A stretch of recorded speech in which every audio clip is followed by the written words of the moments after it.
Good evening, all. Mechanical music has been a hobby of mine for a very long time. By mechanical music, I mean such things as antique music boxes, player pianos, monkey organs, carousel organs, barrel organs, anything that is able to play music by itself. In the last few years, I've become particularly interested in Jewish player piano rolls. Tonight, I will talk about some of these rolls and play a few of them from my collection.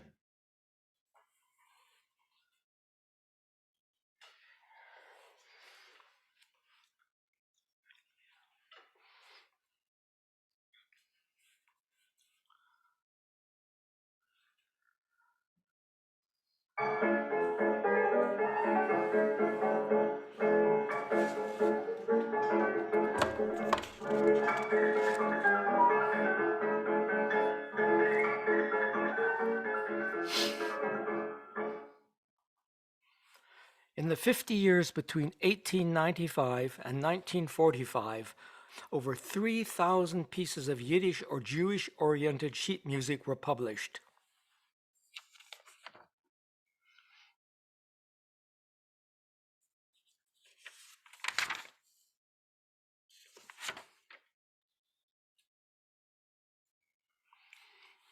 Many of the published scores had their roots in the Lower East Side of New York. They are sometimes referred to as tenement songs or the popular music of the Jewish immigrants. There were songs from the Yiddish theater, political songs, intermarriage songs. There were religious songs, tragic songs, comic songs, Zionist songs, and patriotic songs.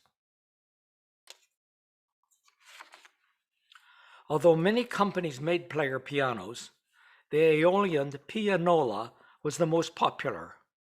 They were promoted in one of the largest advertising campaigns the world had ever seen. The terms player piano and pianola became virtually interchangeable. I could not resist adding this slide.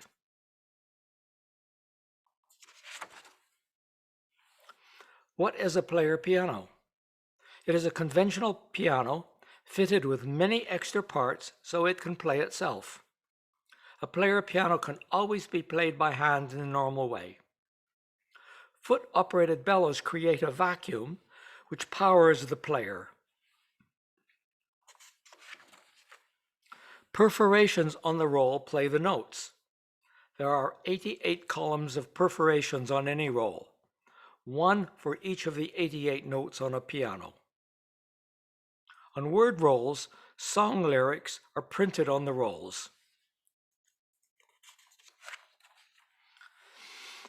The perforation masters or pattern were then used to control very large machines that would punch out dozens of rolls at a time.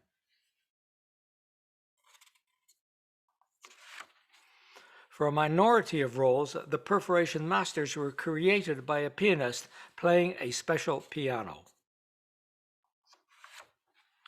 Dozens of companies around the world made music rolls for player pianos. The QRS company of Buffalo, New York, was the most successful and became the largest piano roll company in the world. In 1920, they had over 10,000 titles in their catalog and were producing over 10 million rolls a year. Let me repeat that, 10 million rolls a year. Between 1900 and 1945, as many as 600 Jewish or Yiddish player piano rolls were produced by many different companies.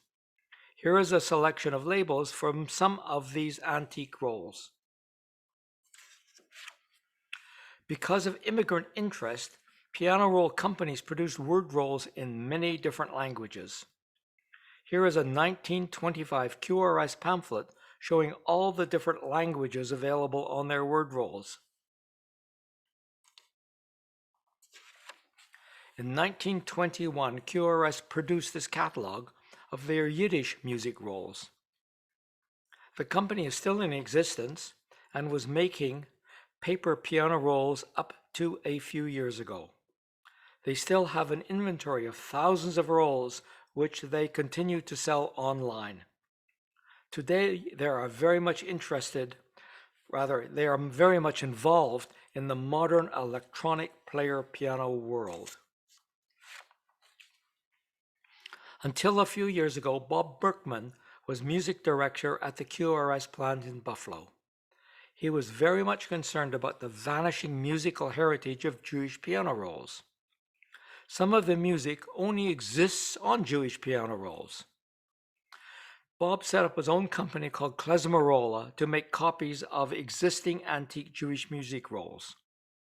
He also produced CDs of himself playing these rolls on a large upright antique player piano.